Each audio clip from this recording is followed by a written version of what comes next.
I'm AJ Bianco from Podcast PD, a part of the Education Podcast Network, just like the show you're listening to now. Shows in the network are individually owned, and opinions expressed may not reflect others. Find other interesting education podcasts at edupodcastnetwork.com.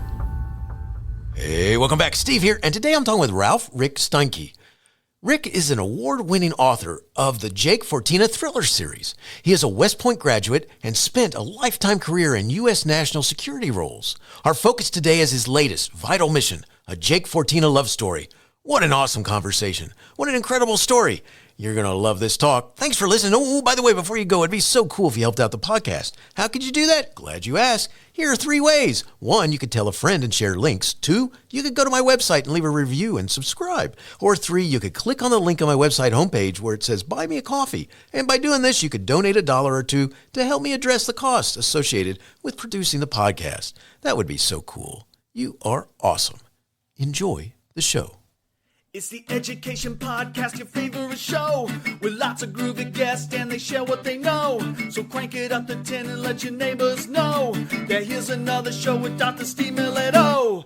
Teaching, learning, leading, K-12. Teaching, learning, leading, K-12. Teaching, learning, leading, K-12. With Dr. Steve Milletto.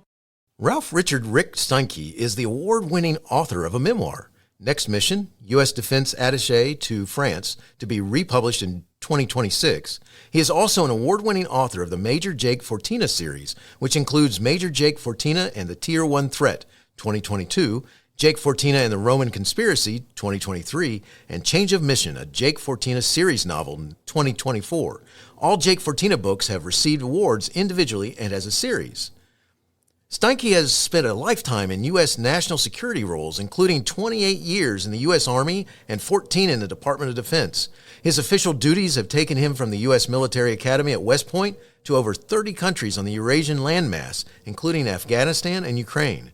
Steinke holds master's degrees in West European Studies and Diplomacy from Indiana and Norwich Universities, respectively, as well as post-graduation certificates in National and International Security Affairs from Harvard and Stanford Universities. His passions include faith, family, fly fishing, and travel. Our focus today is Rick's book, Vital Mission, a Jake Fortina love story. Rick, thanks so much for being on the show, and say hi to everyone.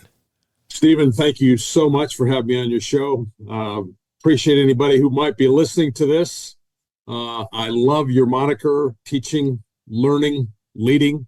When I found out that you were, gracious enough to have me on your show, I got pretty excited about it because I do like the overall topic. Well, thank you so much. Glad to have you here. And it is a mouthful. I know when I have people say to me, oh my gosh, what a title. And I created that title when they were telling you put as many words into the title as you can. Wow, I would have thought it would be different than that, but hey, okay.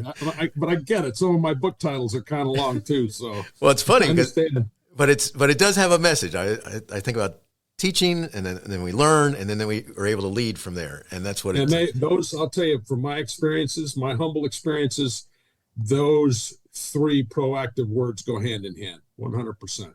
Awesome. I feel the same way, which is cool. So thank you so much. Wonderful. Sure, that we're getting ready to start our questions here, and the first thing I got to say is thank you for your service to our country. You're a graduate of U.S. Military Academy at West Point, and you have served in all kinds of different areas of the world, as well as job titles. So thank you for doing that. What inspired you to seek an appointment to West Point? Oh, that's a great question. Right out of the box. I was raised in the second half of my childhood in Big Rapids, Michigan. My father had been an Army sergeant, and he moved us there when I was age 10. And I'd moved probably 6 or 7 times before that, as like most young military kids do. And I wanted to be like most kids probably in America at that time. I wanted to be a professional baseball player. Nice. But I knew, and I was okay. I wasn't bad. But I thought, dude, you need a plan B. And I guess it was about the time, Stephen, I was about in the 8th grade. That high school, Big Rapids High School in Michigan, set a state record for 6 Academy nominations out of a class of 200. Wow. This was in the middle of Vietnam. So that kind of got my attention. And I remember one day, just doing some dishes with my mom, She says, I think it'd be pretty cool if you were an Army officer someday. And that stuck with me. And bottom line is I wrote my congressman my freshman year. And I love to lead. That was the thing that sort of got me interested in it as well. And lo and behold, I got a West Point nomination. And then I got nominated to a couple other academies as well. Nice. One that I always kind of laugh about is I got nominated to go to Annapolis. I got seasick on Lake Michigan fishing with my dad and my grandfather. They go, no, I don't think this is the right one for me. So, and the Air Force says you can come, but you can't fly because you have hay fever. So that sort of pointed to West Point. And I, as I tell folks, it was a pretty tough call because Michigan State also offered me a 4-year Army ROTC scholarship. And I thought, well, that wouldn't be a bad way to go either. But I had a wonderful mentor, teacher, football coach who said, a guy named Bob Huber, he said, Rick, why don't you just go to West Point for a year for your dad? And I said, hey, that's as good a reason as any because I'm really on the fence right now. And I did that, and son of a gun if I didn't get through there after 4 years. So and then got commissioned as a second lieutenant. That's awesome. I appreciate you sharing that. That's cool. Thank you. You bet. All right, so you've served in many roles, so I'm not gonna stop asking some military questions here for a second. So, nope, no sweat. You have served in many roles during your time in service. Do you have an experience in that time that's kind of always influenced you, who you are as a leader or of others? That's a wonderful question, and I would say there are at least a handful, if not more, experiences in those earlier years that stood out. But probably, Stephen, the most prominent experience occurred when I was serving as a first lieutenant in Germany during the Cold War. I was about 24, 25 years old. And after spending about 18 months directly leading troops at the platoon level, so up to 15 to 30 troops, I was elevated to a senior brigade staff position. An artillery brigade was roughly 2,000 troops with about 4 battalions. And during that brigade staff assignment, a seasoned lieutenant colonel and Vietnam veteran who had been in the Army at about 20 years at that point entrusted me with not one but 2 high-level duties that should have been handled by officers who were 1 or 2 ranks higher than me. And what stuck with me forever, Stephen, was the trust that senior officer bestowed upon me. And I did everything I could not to disappoint that man and to excel in every task and mission he gave me just because he trusted me. And this was a man who genuinely cared for people, never took himself too seriously, and had a sense of humor to boot. So he was a great leadership example for me. And to this day, I know I would have given my life for that guy. And it was a huge leadership lesson for me about the value of trust between people and also within organizations. That gentleman's name was Dennis M. Meredith. He kind of looked like John Wayne, believe it or not. Nice. A lot of the troops called him the Duke. That's cool. He was from Sonoma County, California. And I revered him, and I remember him to this day, and I always will. And he taught me so much about how much trust is important, about also establishing the glue in organizations, the cohesiveness, and actually at the end of the day, the combat readiness. And I guess saying it another way is when you put trust in somebody, you're showing that you have faith in them as well. And I think that's probably what is so powerful about that at the end of the day. That's awesome. And to, first of all, to be entrusted, to be able to take on duties that, that's huge. That's huge right there. It is, Stephen. And it's also, it involves risk. Right. It really involves risk, and I'm not saying you always completely overlook stuff or whatever, but there's a time when you've got to let go. And one of the things that I learned as a junior officer was the degree to which I really needed to trust my sergeants, my non-commissioned officers.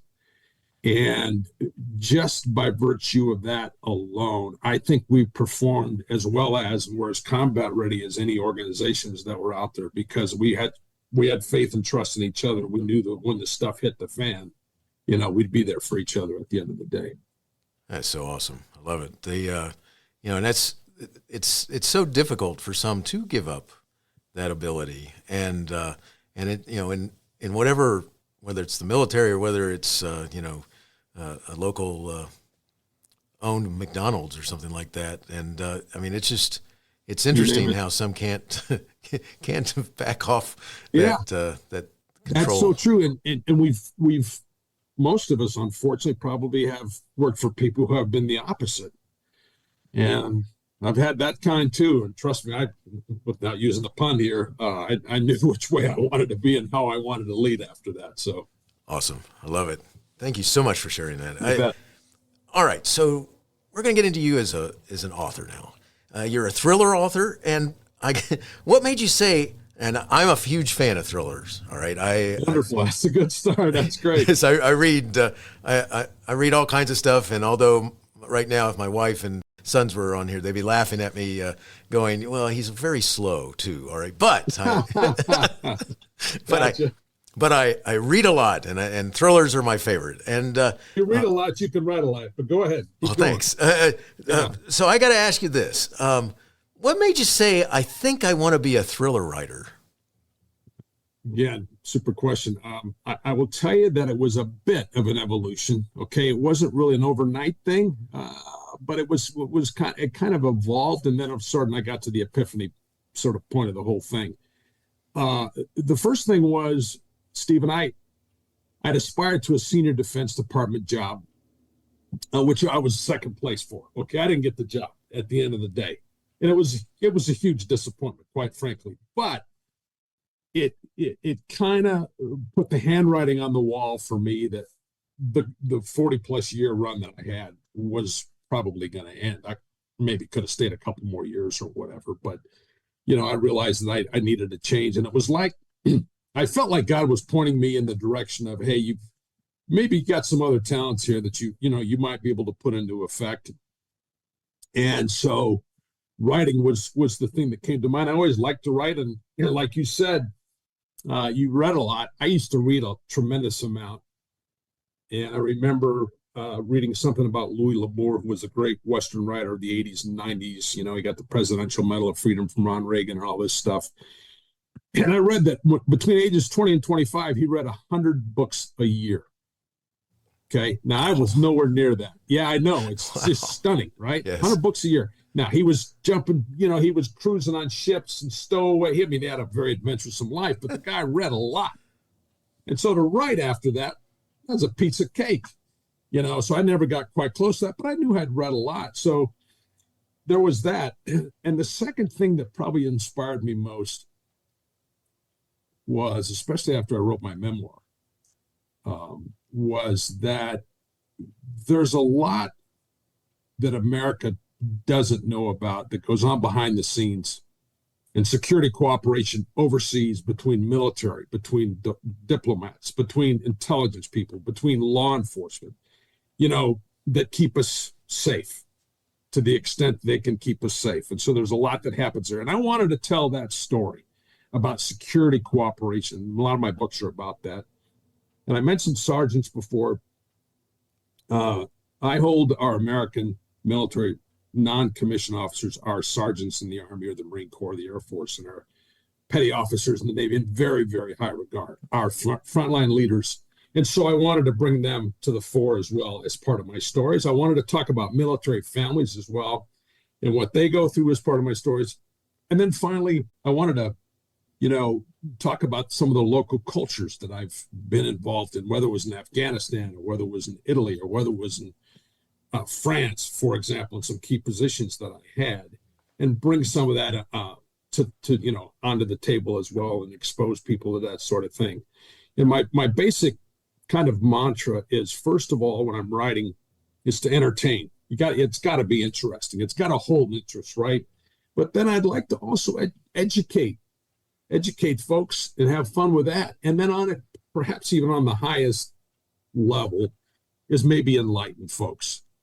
And that's why I sometimes take on these topics, which are quite relevant, quite timely, sometimes rather controversial, and hope that maybe folks can make up their own minds, but they can also learn some stuff by reading my thrillers at the end of the day.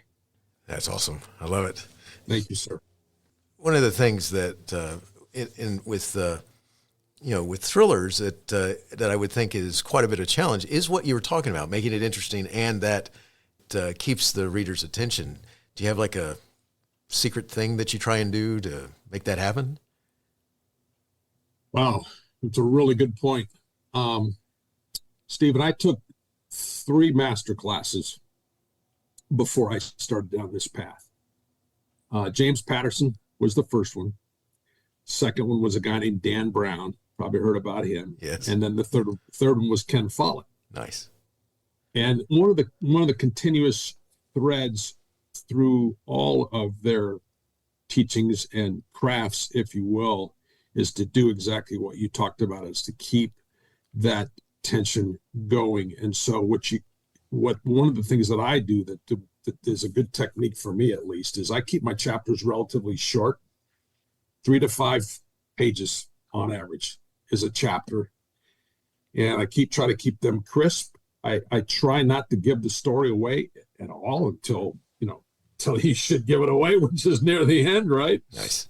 And always try to write it such that there's a story within a story. Every chapter, in my humble way of thinking, is a story within a story that leads to something else that's relevant and fits together. And I don't want to get too far ahead of myself here, but the way I write is typically to do a broad outline and then write scenes rather than chapters. Short scenes, 30, nice. three sentences, 4 sentences, boom. Chapter 5, Jake goes to Palermo, Sicily. The mafia's right around the corner, that sort of thing. And then that's it. And that's kind of how I roll at the end of the day. Excellent. Thanks for sharing that. I was just gonna. No, you bet. It's the cool thing that I like to hear. What like I was talking to someone recently who they started from the end. They went and figured out what the ending was going to be, and they worked backwards. And that's why I was curious about with a thriller writer what you might do to. That's a wonderful point that you bring up, and there are those that there's a wide variation. There's the James Patterson who does a 50-page outline, believe it or not. Wow. I mean, after that, it's just paint by numbers, right? Right. And then you have Stephen King, who says, here's my general idea. And I mean, I'm talking general. And Patterson is a planner, is what's called a planner in the writing business. You may have heard these terms before. And King is a pantser, obviously flying by the seat of your pants. Right. And he can just go, boom, here's my idea, and starts sitting down and writes himself into oblivion almost. So, that there are different styles. I'm probably a little bit more in the middle. But yeah, it's curious how, and these are both people that are at the top of their game, right? So right. Totally different styles. Very cool. All right, so let's get to your book series. You have a book series that features a character named Jake Fortina. Could you share where he came from and who he is and what makes him an interesting character? Well, let me start with the second part of that question, and what makes him interesting, and that is, I think that Jake he's a regular Joe. Okay, he's what I would call an ordinary Army officer who finds himself facing some extraordinary national security threats, and it starts with his service at the U.S. Embassy in Paris, where I happen to be the Defense Attaché for 4 years. So I know a little bit about that business. And so, ordinary guy, huge threats. I try to keep him authentic, meaning he's got everyday challenges like you and me, everyone else. He's got tragedies he's got to deal with, he's got to work through, particularly in his first book, Stephen, Major Jake Fortina and the Tier 1 Threat. And Jake is not some superhero, okay? And there's a place for them. And I mean, Mission Impossible and some of these other genres have made bajillions of dollars writing this stuff, and people love it, and I love it too, to be frank. But this is a different guy. He's not a guy that's going to bust down a door and kill 15 bad guys in 45 seconds. That's not Jake. He's going to have to be resourceful. He's going to have to deal with everyday problems. He's going to have to use his wits, his agility, and his contacts, if you will, to get the job done. So that's his overall character. At his core, he's first and foremost a faithful guy, okay? But he doesn't wear his faith on his sleeve. And he also believes fervently in what every officer oath is, and other agencies as well, the FBI, the three-lettered intelligence agencies and so forth, and that is to support and defend the Constitution of the United States against all enemies, foreign and domestic. Full stop. That's the North Star. So that's who Jake is about and what inspires him and what motivates him. As to his physical makeup and his background, those are based on a dear friend of mine named Mike Fortina. And I had an author friend tell me, hey, you might want to round off the last part of his name, blah, blah, blah. I said, okay, I'll do that. And I've known Mike since age 11. And given your last name, you might find a little bit of affinity with us. Mike's father was a Sicilian, and his mother was Lebanese. So his character, Jake, can fit quite easily and move quite easily throughout much of Southern Europe, the entire Mediterranean basin and beyond, okay? Mike and I played sports together. Again, I knew him since age 11. We both grew up in Big Rapids, Michigan. I think we would both say we pretty much had idyllic childhoods. He was a three-sport athlete. I was, at least through my freshman year, and then I was just two. And you know, he was probably the better athlete. But that's the guy. That's the character. And I wanted to have certainly somebody else besides me because, you know, certainly a large part of what's in the books, especially the first book, are about personal experiences. At least a third's Hollywood, but a lot is about stuff I've done, places I've been to, meetings I've been in. But I wanted to have it be based on someone else. And to this day, Mike, you know, jokes with me and says, hey, man, when am I going to get my royalty check? And I'm like, hey, I got to make some serious ducats first, and I'm not quite there yet. But I'm working on it. So, yeah. So that's my character. I love it. That's where Jake comes from. That's cool. Thank you. Here's some brief information about your latest book, Vital Mission. Jake Fortina can't believe the news. Children, over 20,000 since February 2022, are disappearing as Russia invades Ukraine. Tell us some more about the storyline of Vital Mission. Well, that part is absolutely what you just read is true. And I think the key thing about that is, while it's unfortunate and true, there's a lot of Americans that don't have a clue about that. And again, that was one of the things that I wanted to do, was to how to bring that overall story into the public consciousness.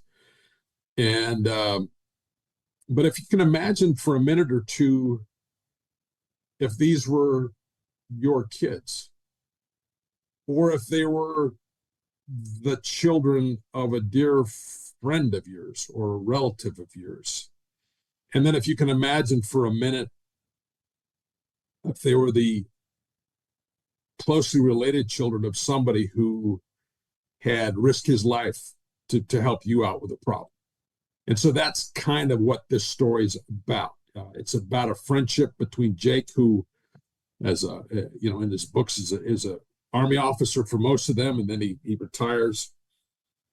And he has this dear friend who's a Ukrainian colonel, and they've got to work together to go save some kids, basically, and that's where this thing goes. And it brings into play scenes in Italy. It brings into to play scenes in Ukraine, where I've spent the better part of 3 years of my life working with the Ukrainian government from roughly 2016 to 2018 in things like parliamentary oversight of the armed forces, strategic communications, interagency cooperation, and all that kind of stuff. And then Russia. I have not actually spent time in Russia, but I've been through there. We'll just leave it at that at the end of the day. So, yeah, and I try to bring in the confluence of that kind of experience and that storyline, which is pretty high stakes at the end of the day. Very much so. Very much so. So let's do this. Could you talk a little about this next statement? Military thrillers need to balance drama with credibility. Do you agree or disagree with this, and why? 100% agree with the statement, Stephen, but I'd take it a step further. And that's not only that there must be some balance between credibility and drama, but that credibility, or should I say authenticity, that's the cornerstone of this type of novel, at least for me. And I'm sure you've read a book or seen a movie more often than not, and certainly in years past, you've said to yourself, that would never happen, right? That would never happen. And that just blows the whole deal. And if you probably remember going back to like military movies in the earlier days, you know, they were pure Hollywood, and there was very little actual, this is being redundant, realism in those movies. And the first one, you know, some of the first ones, I remember Deer Hunter was sort of one of the ones, Robert De Niro, remember, that was a tough one. Oh, yeah. But then the really good one, I think, that really brought the horror, the heartbreak, the fear, the smell of fear, courage, bravery, everything else having to do with combat was Platoon, that came out in 1986, roughly. Right. Mid-1980s in any case. And I remember seeing that in the theater, and I remember walking out and go, wow, they finally got this right. And I met a couple of Vietnam veterans after. These guys were in tears because they go, you know, now people will actually see, you know, in the toughest circumstances, what it was like to be over there, certainly as an infantryman in the jungles of Vietnam. So, and that the impact of that was so profound. And of course, you jump ahead about 15 years and you got Saving Private Ryan. And then you see, okay, now this is the real thing right here. And so, yeah, I think for it to be credible, but not only credible, but truly authentic, you need to have, you got to have the so-called credibility in there, meaning the word goes hand in hand with authenticity, has got to be part and parcel of it to make it, I think, a true thriller. Now, you can have entertainment that, you know, suspends reality, but that's a different kind of entertainment. You know, that's right. Disney made $1 bajillion on that. The Marvel series is killing it, but that's a different thing, right? That's a different kind of entertainment. And there are different alt realities out there that you can read, but I think if you're getting about real world, ongoing, today, right now, around the world, operations, 99.5% behind the scenes, you gotta have credibility. Makes a lot of sense. And I've watched a lot of movies, and you know, it's funny and read a lot of books too. And it's funny when you come across stuff that you're like, the interactions with people and, you know, things, this is a little tough to take right here, because I'm not so sure that would happen that way. And you have to really, you know, it's not like, you know, the idea of thinking that whether somebody can fly or not. It all has to do with, you know, the way people are, period. And sometimes, right. And it's truly about human nature, I think, humanity, real emotions. I mean, getting the emotional part right, I think, is really, really challenging, not overstating things, if you will, but then it's a fine line, you know, and being clear enough to really get certain scenes to be somewhat visceral and so forth. That takes some doing. But I also think to a degree it takes some having been there at some level. You don't have to, you know everything about everything, right? But right. You at least to have some experience to wrap your arms around and say, okay, I think this is how this should go down at the end of the day. Yeah, it makes perfect sense. All right, so Vital Mission involves a few countries that are in the news today. Could you talk about doing research to make your story intriguing and thrilling? Absolutely. I will do research in areas that I know that I got to be on absolutely firm ground, right? We got to have facts. This is getting back to the credibility aspect. We got to know what the real deal is.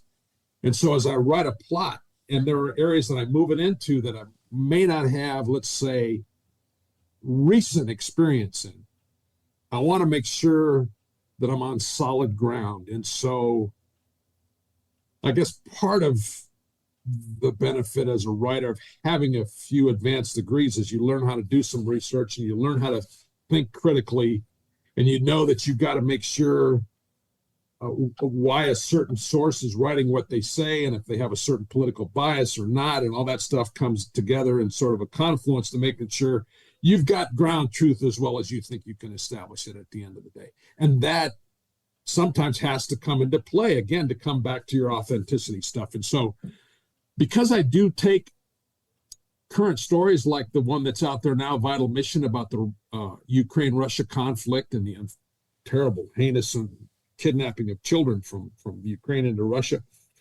And it's very recent stuff that I know I got to do a little bit of digging sometimes to make sure I get facts. I get facts. And upon the facts, you can construct a pretty good story. Oh, that's awesome. That's good stuff, especially with something that is current. I mean, with the people who are involved, the players and such, and totally, it's current and it's dynamic very often too. It's fast moving. It can be fast changing even, and you're trying to get, I think, the most recent evidence of what the story truly is.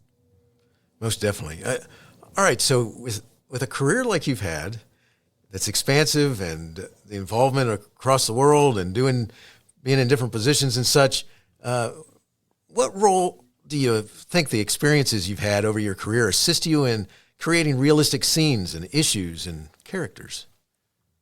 For me, clearly a tremendous role. They say, certainly in this genre, it's not necessarily true in others. I mean, people that have wonderful imaginations can do well in others, but in this particular genre, they say it's best to write what you know about. And again, that comes back to the authenticity. I was blessed to have a really crazy and varied career out there, particularly as an Army officer, where I served with Italian mountain troops, that were part of NATO's old Allied mobile force. I served with them for 2 years. I was the only American officer serving in, probably the Italian Army at the time as a captain and then a major. We patrolled against the mafia down in Calabria. Had to get permission to go down there and do that. And they said, "Hey, it's your job, dude. Go do it, nice. Young man." So, I went and did that. We trained up in the Arctic Circle. This battalion was part of NATO's special, what we called fire brigade back then. Where if the Russians were to pull anything off during the 80s or 90s, like they have twice in the last 15 years, we would be the first to go. And those experiences like that are just absolutely invaluable. And then to find myself later in Rome for about 18 months doing a similar job, and then in Paris, after, oh, by the way, being very blessed to serve as a regular Army officer, meaning to be a battalion and a brigade operations officer and a battalion commander of a multiple launch rocket battalion in Germany, which was a wonderful, wonderful assignment. Loved leading troops. But it really added a lot of color to be able to do these international experiences, and then going to a place called the George C. Marshall European Center for Security Studies for 14 years, ended up as the associate dean there, where we worked with government officials from around the world to cooperate in fighting terrorism, transnational organized crime, cyber threats, all the big national security threats. Those experiences were invaluable, and to the degree that I can bring them into a plot. And again, roughly half to 2/3 of my books, less so now because I'm branching out a little bit more, but are based on my personal experiences, my travels, meetings I've been in, and so forth. Still got the Hollywood plot part that we got to put in there to keep things fired up and keep things moving along. But past experiences are huge in bringing in some realism. There's a scene between in vital mission where a Ukrainian colonel ends up having to confront a Russian, I'm not going to give away the story, but a Russian junior officer. And I don't want to tell you the context of it, but I felt like the experiences that I had, I could write that scene in my sleep in terms of how that should go down at the end of the day. So yeah, experience helps tremendously. I can imagine. I can imagine, especially with such wide experience and with dealing with so many different characters of your own in the real world. because I mean, just in a daily aspect of the types, I can only imagine some of the types of interactions that you would have. It's we have any number of those that would play a role, I would think, in creating numerous possibilities for the next guy.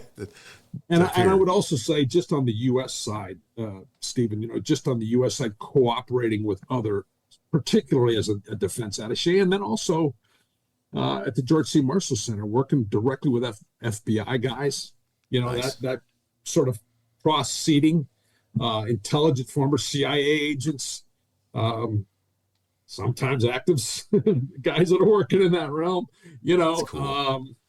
Diplomats. That's a whole nother realm, and just was able to learn a lot from all those folks. And we were trying to do the same thing, try to work together. And thankfully, just quickly after 9/11, that was such a huge lesson that we were way too stovepiped between our federal agencies, and we needed to do a much, particularly between intelligence agencies, much better job of working together. And I think we've come a long way in doing that since the 9/11 Commission. So I think things in that world are much better, and hopefully they'll stay that way at the end of the day. Yeah, really hope. Right. Right. Yeah. Yeah. All right. So I'm going to go back to something that I started asking you about. You started talking about earlier for me, which is, how you go about creating your story. I mean, and I started asking you about whether like I knew about somebody who starts from the end, and then I know other people who, they just kind of start with an idea and then they see where their imagination takes them. One of the things I would think is an interesting aspect of what you do is to writing a story is to, figure out where you might have like trouble or something. And I don't mean trouble like the bad guys versus good guys. I mean where like in the writing of the story, I don't think I thought this didn't come to me when I was talking before, like writing yourself. Wonderful point. Yeah, I start out with a general idea. I start out typically with, okay, what kind of a threat truly makes sense today in this regard? Okay, what's a serious threat? What's a threat that will get people's attention that's out there that we still have to be concerned about? And then I also think about, okay, where do I think this threat would be best played out? And to date, and I think it will probably stay this way for a while, most of those have involved U.S. interests in NATO or in Europe. And so, because that's where I served for a long time, and that's what's almost kind of my backyard of service, if you will, although I did do some time in Afghanistan, as a senior defense official and a couple other places. But yeah, so I try to get that broad vector thought about, and I think about it for sometimes, not long, but a few weeks. And then at some time I'm like, okay, dude, now it's time to start putting pen to paper, and then I'll start piecing it together. And then you make a very good point. Sometimes, if I write 50 chapters, 50 scenes, I'll actually end up with 80 chapters. And you ask, how does that happen? Well, sometimes I'll realize as I'm putting all this stuff together that I'm going to have to juke left or juke right or, throw some stuff in there. I remember meeting a guy named J.D. Barker at a book conference. He's a big time, I think he's in the thriller genre as well. And he knows James Patterson real well. And these two, as he told the story, they got into a thing where one would write a chapter and send it to the other guy, and the other guy would have to write the next chapter. And nice. They went back and forth on this thing, and what a hell of a book, right? And so I think one of the things I've learned over time is how to write myself out of a corner. Because sometimes you can do that. You can get into a corner and you go, oh crap, now what am I going to do now? Where do we go next? Right. And you'll figure it out. I think if you're still inspired and you want to write that bigger theme, you'll get there one way or another. That's awesome. And it's really cool. I can only imagine too what it would, I can't. Titans. Right. Exactly. You're sharing. I mean, it's like, okay, tag, you're it. Now you're Tag, you're it. What's next? Right. Exactly. Can you imagine? I can't imagine. Oh my gosh. That's something else. And so, by the way, the use of the phrase that we just used, that's what I was going to ask you, which is, so what's next? Oh, well, it was a tough call because my wife and I were recently in Greece, and so that's going to come down the road. And I have a dear friend who is a retired vice admiral and the first Navy SEAL to be named the commander of the Greek fleet, and I know a lot about what's going on over there as well. So that's coming down the road. But in the near term, later this fall, my wife and I are going to Sicily. Nice. And I've been to Sicily before, but it was a long weekend, and it was about 15 years ago, and it was down along the southern coast. But I want to go back and walk the ground, if you will, concerning the mafia, the Cosa Nostra. I know a lot about it. I've read a lot about them, but I want to touch and feel, not necessarily feel, walk the streets of Palermo and maybe go by the Ucciardone prison, and because where a lot of this stuff got started. And just kind of, as we say in the military context, kind of walk the terrain. So, we're going to spend a couple weeks there. And I've already started putting pen to paper on some ideas, but I think that's what's going to be. That's going to be the next one. Excellent, love it. Looking forward to it. Thank you, sir. You're welcome. So, Rick, where can our listeners find additional information, connect, and learn more? So, I would say a few places. First of all, my website, Rick R-I-C-K Steinke STEINKE.com, ricksteinke.com. Got my books on there. You've got podcasts on there, like this wonderful podcast. You got reviews that are on there as well, and so that's really a good place to hang out. And then Rick Steinke author 2, the number 2. Got hacked a few years ago, so I had to start over again on Facebook, unfortunately. Rick Steinke author 2, and then for international listeners, any that you might have, Stephen, I would say they could insert Jake Fortina, Fortina, and then my name, Rick Steinke, into their local Amazon pages, whether it's Amazon France, Amazon Germany, Amazon UK, and they can find the books there as well. I've got them in Kindle, I've got them in paperback, hardback, and I also have audiobooks out there for all of them as well. So. Oh, that's awesome. Love it. I'll put that information in my show notes so people can find it and click right there and go to you. I got one last writing. You're welcome. And I got one last writing process question, and then we'll finish up with a last question. And the writing process question goes like this: do you ever get stuck when writing? If so, what do you do to get unstuck? Good question. I think I maybe at times will slow down a little bit, but I don't really get stuck per se, as long as I remember what my why is, why I'm writing in the first place. I one of the reasons was I also wanted to leave a legacy for my grandkids. That was one of the things. And then the other thing was what I just, I've told you about in terms of highlighting some of the wonderful Americans that we got out there that are working behind the scenes every day to help keep us safe.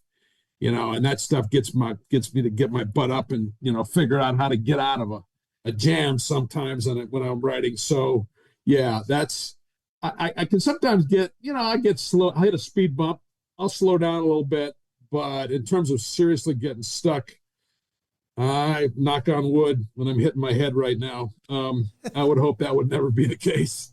Gotcha. So I appreciate you talking about that. I always curious what different authors think about the possibility of what might happen and how to get out of that mud hole or whatever. So yeah, you bet. Absolutely. Last question. Do you have a teacher in your past who made a difference in your life? If so, who was it? And what would you say if given the chance to say, thank you? No, I love that question. I really love it because we owe so much to teachers. I have a pantheon of teachers and coaches, Stephen, lots of them, different phases of my life, high school through, West Point, through graduate school, even out into the military and beyond. If I had to pick one, I probably would pick a guy named Major Bachman, Bachman. I don't remember his first name. He was my calculus teacher at West Point, my first semester. Back in the day, when it was a heavy engineering school, which fortunately they've gone away from that and provided a much broader education, much more adaptable to people's skill sets and so forth. We had to take 6 semester hours of calculus for the first 3 semesters we were there. And I'm a literary guy, okay? At least I'm trying to be, wow. right? I'm trying to be. Right. I struggled, man, math big time. I didn't have the background for it. And I went into my, about 4 weeks out, I was failing calculus. No, I was the last section. They were literally ranked 1 through 36, and I was in 36. Wow. And this major, for some reason, thank God, took an interest in me, saw something, I don't know. And he tried to help me as much as he could and said, hey, you need to learn this thing and that thing and so forth. And then also had a wonderful Italian-American also, a guy named Marty Vozzo, V-O-Z-Z-O, my roommate at the time from Pompton Lakes, New Jersey. He goes, Rick, and I failed there were 2 final exams, Stephen. Imagine this, 2 of them, 4 hours each. Wow. I failed the first one, and it was down to the second one. And Marty Vozzo told me, he goes, Rick, you need to learn this theorem. You need to know this definition. If you don't know what the hell you're doing, write something down. I don't care. I did that. And I got a 2.0. I passed by not a tenth to spare. Right. And I think my life would have been much different. I think I'm the only guy in my class that actually graduated from West Point. Of those 16 guys who were in that they were all seminars, all very small classes. I think I'm the only guy that made it. Many were turned back. Some didn't. Some left after that year. They were done after their freshman year, after that semester, and then after that freshman year, and some would turn back to the previous class, which a few could occasionally do, and I got through that. And that guy took an interest in me, and I learned so much from that just by caring about somebody. And I would always try to look for the best in people that whenever I came across them later on. So thank you, Major Bachman, and thank you to so many other wonderful high school again and university or West Point teachers and even university teachers that are out there imparting knowledge and trying to help people, and particularly the care about the folks that are in front of them. And if nothing else, I can tell you that if you are a teacher, and I've taught also did that a few years, it comes through. People can feel it. So thank you again, Major Bachman. That is awesome. I love it. Thank you so much for sharing. And Rick, thank you so much for talking with us about your work, Vital Mission, a Jake Fortina love story, excellent characters, awesome story, and I'm wishing you the best in all you do. Thank you, sir, and the same to you. I deeply appreciate your time. Hey, you have been listening to Teaching, Learning, Leading K-12, a podcast to help you help kids achieve their dreams. Teaching, Learning, Leading K-12 is a member of the Education Podcast Network. Podcasts for educators, podcasts by educators. Teaching, Learning, Leading K-12 is a member of the podcast network based in Canada called Voice Ed Radio.